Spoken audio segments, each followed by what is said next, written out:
அடுத்ததாக கர்த்தர் சுகந்த வாசனையை முகர்ந்தார் அப்படின்னு பார்க்கிறோம். நோவா நோவா பேழையை உண்டாக்குறாரு. ஒட்டுமொத்த மனு குலத்தையும் கடவுள் என்ன செய்யறாரு? அழிக்கிறாரு. இதையும் ஒரு சின்ன பாயிண்ட் சொல்லிட்டு இந்த வீடியோலயே முடிச்சுக்கிறேன். கடவுள் தானே மனுஷனை உண்டாக்கிட்டு தான் உண்டாக்கின மனிதனுக்காகவே அவர் கடவுளை என்ன செய்யறாரு? ஆமா, ஏன் இவனை உண்டாக்கினோம் அப்படின்னு வருத்தப்படுறாரு. நல்லா யோசிச்சு பாருங்க. மத்த எல்லாவற்றையும் கடவுள் வார்த்தையினாலே படைச்சாரு, அவ்வளவுதான். ஆனா மனிதனை தன்னுடைய சாயலாக தன்னுடைய ரூபத்தின்படி படைச்சாரு. ஆனா மற்ற எல்லா படைப்புகளை காட்டிலும் மனுஷன் ஒரு விஷயத்துல விசேஷமானவனா இருக்கிறான். என்ன தெரியுமா? அதுதான் சுதந்திரம். மற்ற எந்த விலங்குகளுக்கோ மற்ற எந்த பறவைகளுக்கோ மரம் செடி கொடி மலைகளுக்கோ கடவுள் இந்த சுதந்திரத்தை கொடுக்கல. மனிதனுக்கு மட்டும்தான் பாத்தீங்கன்னா அவன் முடிவெடுத்து தானே செயல்படுகிற சுதந்திரத்தை கொடுக்கிறார். இப்ப ஒரு ரோபோக்கு பாத்தீங்கன்னா சுதந்திரம் இல்லை. என்ன பிக்ஸ் பண்ணி வச்சிருக்கிறோமோ அதை மட்டும்தான் செய்யுமே ஒழிய எக்ஸ்ட்ரா எதையும் செய்யக்கூடிய ஆற்றல் அதுக்கு இல்லை. அதனால அது எதுவுமே செய்யாது. ஆனா அப்படிப்பட்ட ரோபோவாக கடவுள் மனிதனை படைக்கவில்லை. நல்லா கவனிச்சுக்கங்க. மனிதனை சுயாதீனனாக சுதந்திரவாளியாக என்ன செஞ்சாரு? கடவுளே படைச்சாரு.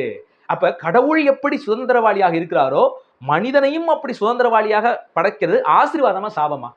இது ஒரு ஆசீர்வாதம். ஆனா மனுஷன் இதை சாபமா மாத்திட்டான். அந்த கடவுள் கொடுத்திருக்கிற ஒரு பெரிய ஆசீர்வாதமாகிய சுதந்திரத்தை தவறா பயன்படுத்தி பாவம் செஞ்சது மனுஷனுடைய தப்பை ஒழிய கடவுளுடைய தப்பு இல்லை. அடுத்து இந்த சுகந்த வாசனை. ஏன் கர்த்தர் சுகந்த வாசனையை முகந்தார்? நோவா கடவுளுக்கு நன்றி செலுத்தும் வண்ணமாக சுத்தமான சில பிராணிகளை எரித்து கடவுளுக்கு என்ன செய்யறாரு? அந்த சுகந்த வாசனையை கொடுக்கிறார். ஏன் அதை கொடுக்கிறாரு? அது தேவனுக்கு நன்றி செலுத்தும்படி அதை கொடுக்கிறாரு. அப்ப நன்றி செலுத்துவதை தேவன் தார்மீகமாக அதை அன்போடு ஏற்றுக்கொண்டார் என்கிற பதம் தான் சுகந்த வாசனையை கர்த்தர் முகந்தார்.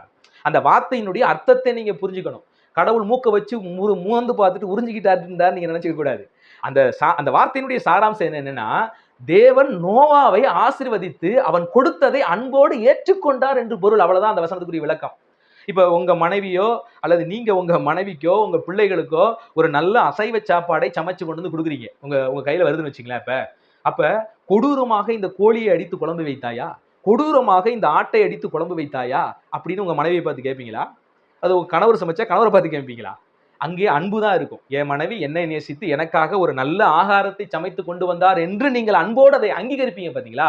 அந்த அங்கீகரிப்பை பிரதிபலிக்கும்படியாகத்தான் நோவா கொடுக்கிற அந்த பலியை கர்த்தர் சுகந்த வாசனையாக முகந்தார் என்ற வார்த்தை எழுதப்பட்டிருக்கே ஒழிய இதை ஒரு கொச்சையாக ஒரு கொடூரமான விஷயமாக என்ன செய்யறாருன்னு கேட்டீங்கன்னா இந்த லெனின் அவர்கள் சித்தரிக்க முயற்சி பண்ணுகிறார்.